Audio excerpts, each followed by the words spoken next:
All right, so basically, I've noticed that there's kind of an issue with my theory because initially I was basing things off of, the common understanding of virtual particles and that they believe that they are, you know, constantly forming and annihilating with each other. And I said that, when they collide, some gets left over. And, if you're listening to that, to be honest, I don't think that that explanation really makes sense and is justified. It doesn't really make um, it's not a good justification. And the reason that I'm coming to now is that I think I was trying to make it work with the theory that was established rather than kind of thinking about it from my own perspective. And now that I've kind of moved up and I figured out other things, if I try and apply that logic backwards, it runs into a roadblock right there at these self-particle annihilations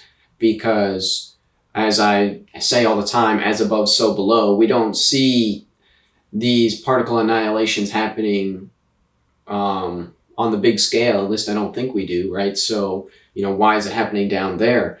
And so what I've kind of come to is that, I looked into it a little bit and I was like, well, why do we think this? And basically we don't see this happening, right? We don't actually observe this happening, but it's our explanation for fluctuations in energy, and we allow for this to be possible because basically we're saying, oh, well,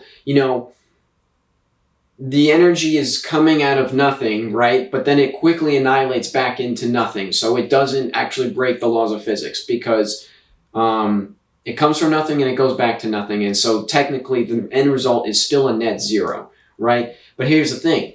It's not a net zero. And we see this with matter and antimatter, and they say, oh, well, they collide and they're opposites, and then, they collide and annihilate, but they don't annihilate. There's still energy released. There's still photons that get released from this annihilation. And if it was a perfect canceling, that wouldn't happen. It couldn't happen because it's zero, right? It's zero. You can't have, zero plus some photons. No, it's zero or it's not, right? So, matter, antimatter annihilations aren't annihilations. They're just collisions, right? And,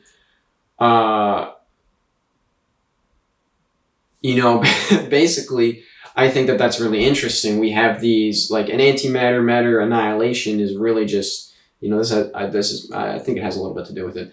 When they collide, right, all of the mass of these two particles is completely scattered as these, I believe it's gamma waves that get released, right? And so that's a lot of energy. There's a lot of energy in those gamma waves, right? And so I'm pretty sure you have to be careful with doing antimatter annihilations because it generates a lot of energy. So if you were able to make a concentrated amount of antimatter, you could generate a lot of energy from, effectively destroying it. But that's kind of a tangent.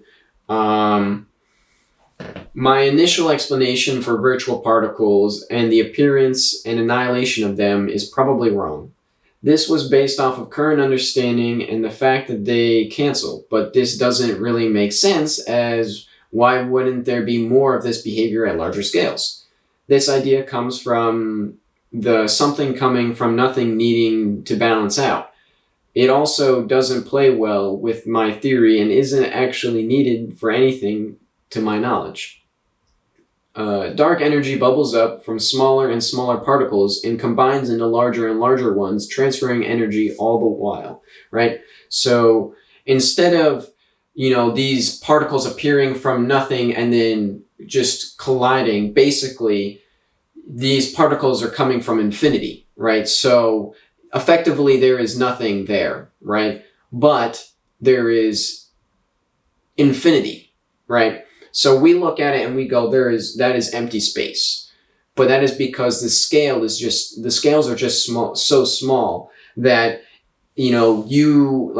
right now there's air around me, right? But if you were to try and zoom in, right, in between every atom, every air molecule, right, and then you zoom in between every atom, and then you zoom in between, the nucleus of each atom, and then you zoom in between, the quarks or whatever that are going on in each proton, and you just keep zooming in, you will find empty space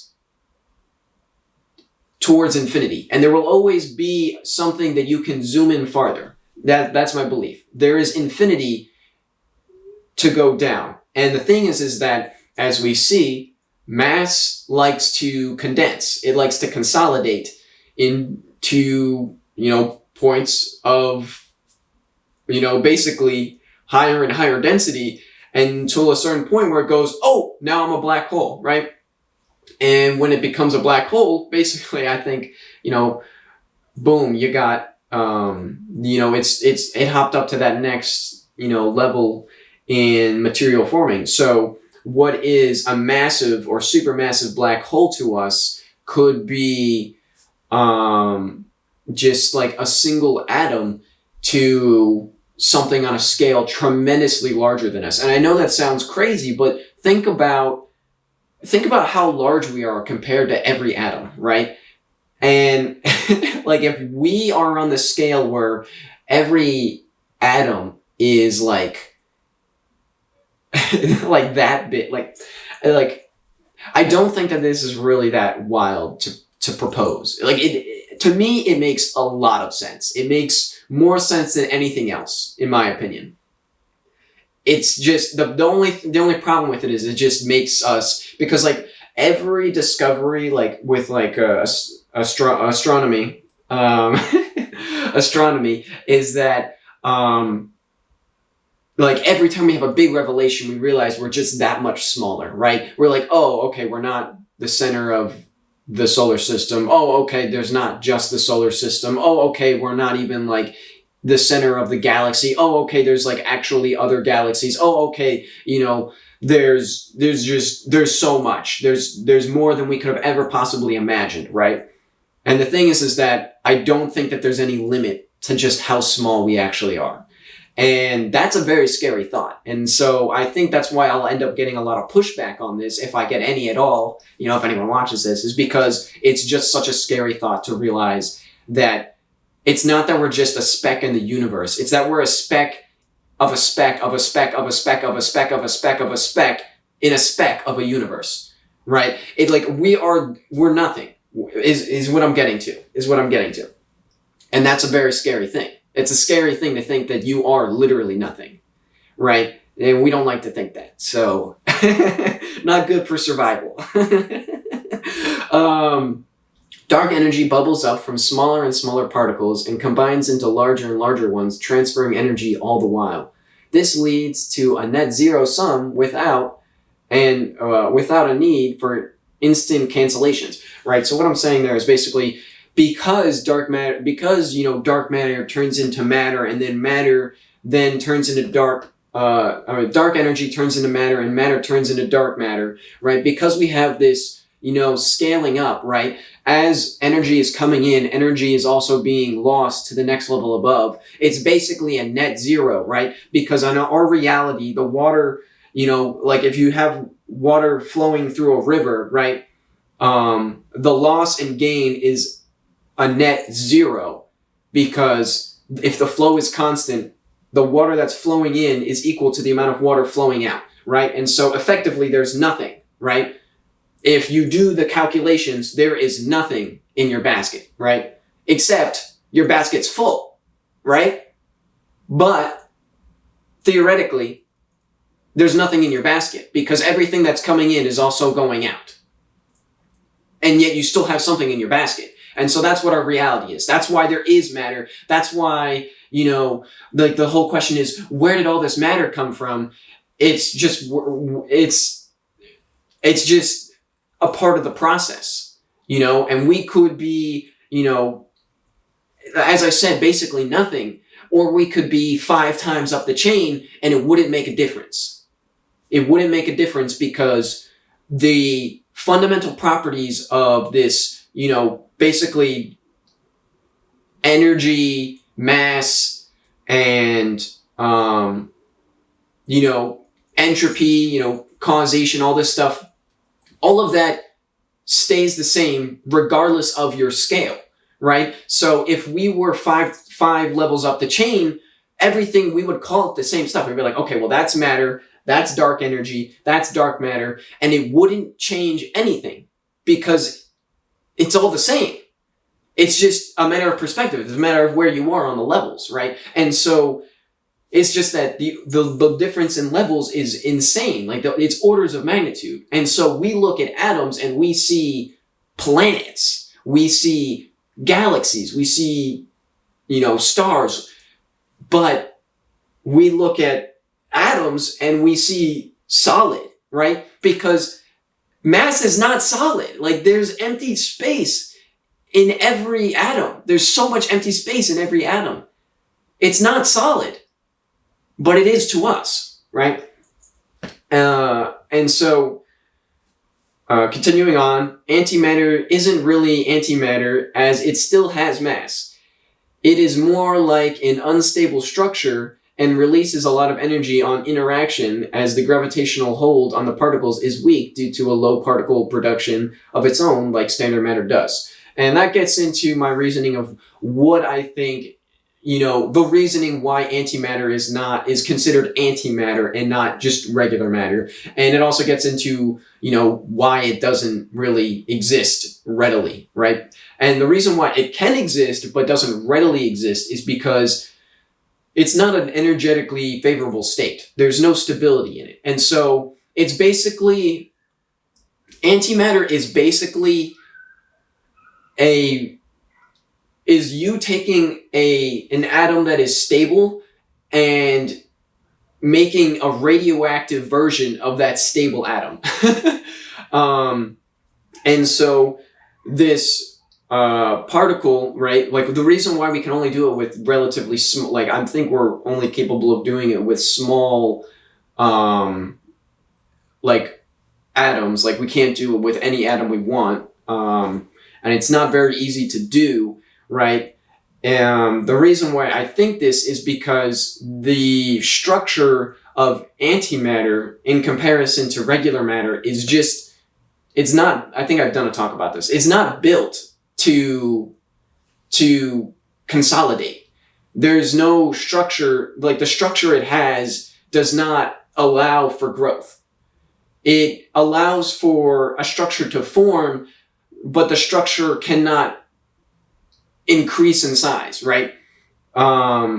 It's like, I don't know. What's a good analogy for this?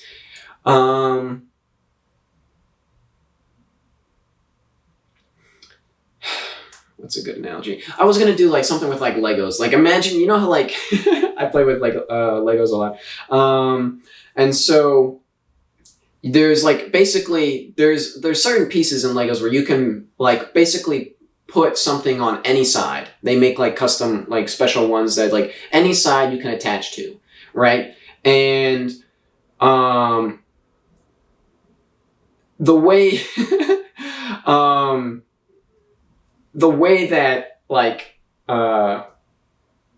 antimatter is basically the exact opposite of that, right? Instead of being able to attach to any side, you can't attach to any side. It's just the block that you get, right? So once you get the block and it's just a solid block, there's no connectors, right? And so you can't build larger atoms because as soon as you try to, they just fall apart because it's not stable.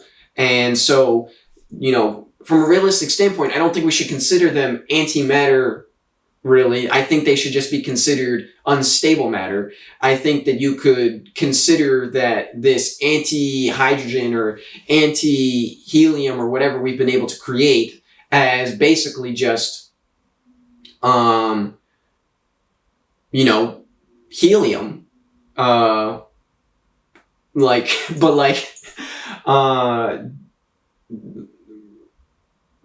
radioactive helium. Like I don't think that's even a good, I don't think that's really, that's right. I don't think that that's a good analogy. It's basically its own it's its own atom, except it's completely useless to us because it has no stability. It has no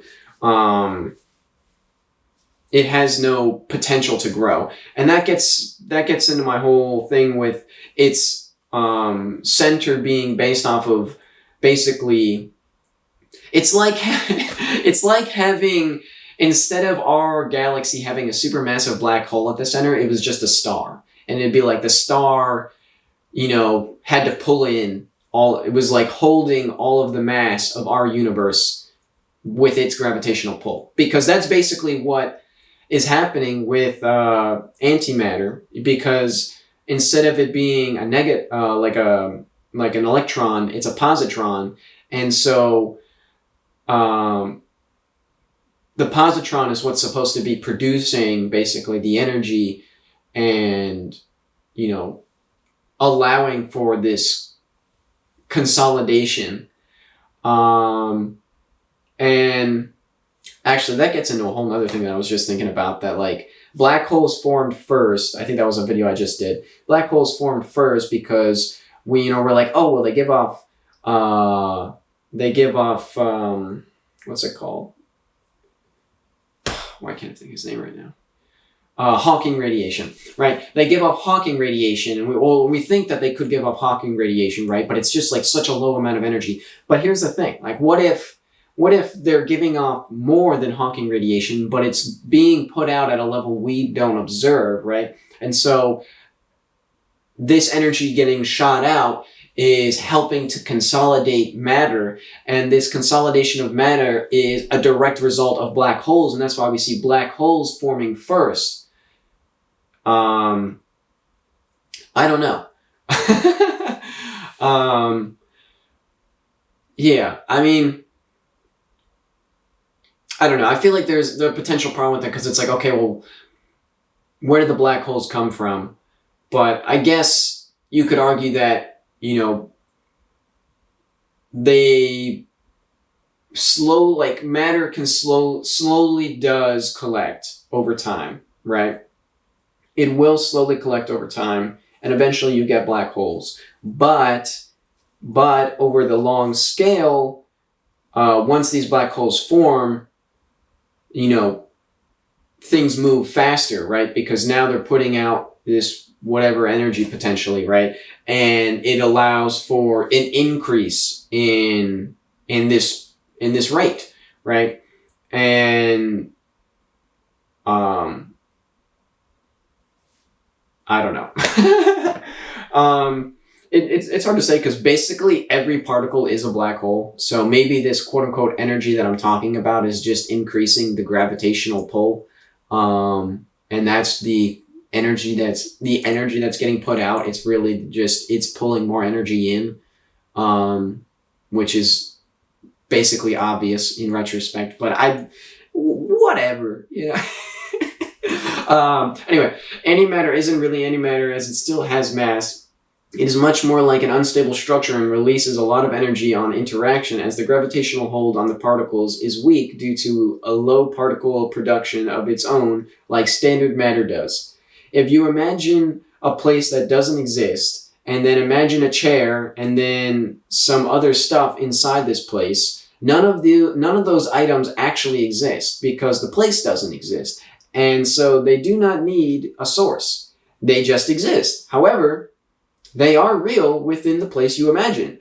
This place that doesn't actually exist does exist because no external rules apply to the internal space.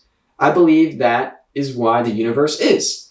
If there is nothing, then you can have everything and it doesn't change anything. So what I'm saying here is that basically, if our universe is nothing, right? There's nothing.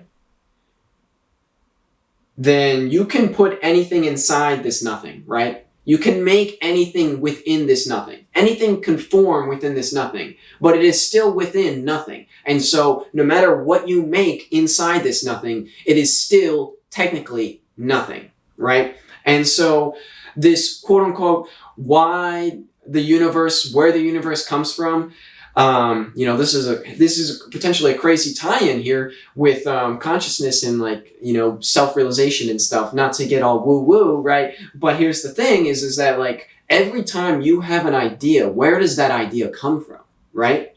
And where does it go, right? Every time someone writes a story, every time someone makes a movie, thinks of a character, thinks of a situation, right? Is that real or is it not? And here's the thing. In our universe, it's not real, right? We made it up. But within its own universe, within the own universe of this idea, it's completely real, right? And so the life we're living could be fake. It could not be anything. It could be nothing, right? But because we're in it, it is completely real to us. And so we could just be the afterthought of someone, daydreaming while in school, right? And they're like, I wonder what it would be like if, we lived on a planet that, was mostly water, and then someone thought that up and now we live in this universe. We live in that universe. And now it just exists. And it continues on because it exists, right?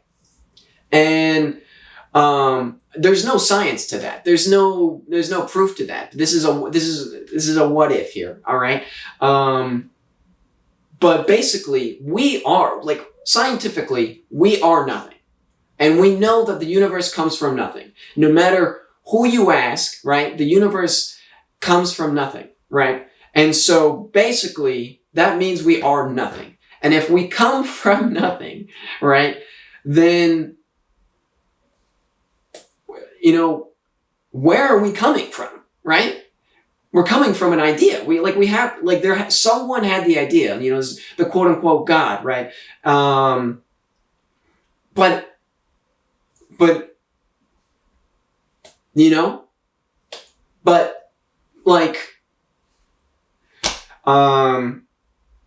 I don't know. That's another thing. I think a lot of people will be like, no, just no. But like, I don't really see what was wrong with that logic. Maybe that's part of why we just are so innately creative. Because we were created. And so we perpetuate it, right? And so that's a whole nother level. I don't know, right? I don't know. But it could be possible. Does it change anything? Does it matter? No, it doesn't matter. It doesn't change anything. The world, as I said, is real to us. And it's not like we could escape from this world to go to the quote unquote real world that created us, because we are not real. We are nothing. We can't become something, an idea doesn't materialize of its own volition, right? You can materialize it in a movie. You can make it real in a movie, but it is still just a movie. You can make it real as you can make art, and you can make sculptures, and you can try and bring these ideas out from nothing into your world, right? And that's why I think also like making art is so incredible, right? But you can basically pull nothing, and you're basically like everyone's a mini god that's an artist, because you're creating something from nothing, right? You're turning an idea, which is nothing, into reality, into something real. And that is incredibly powerful. But moving on, right? We can do that, but it will never be a true creation, right? Because at the end of the day, we are trying to pull something from nothing, right? And we can't pull nothing into something.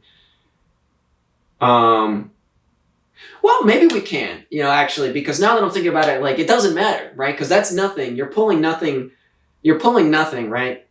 From nothing into your reality, but your reality is also nothing, because the rules are the same. The rules are the same everywhere, right? So, what's really stopping you from pulling nothing into something, right? Just Just us. Maybe.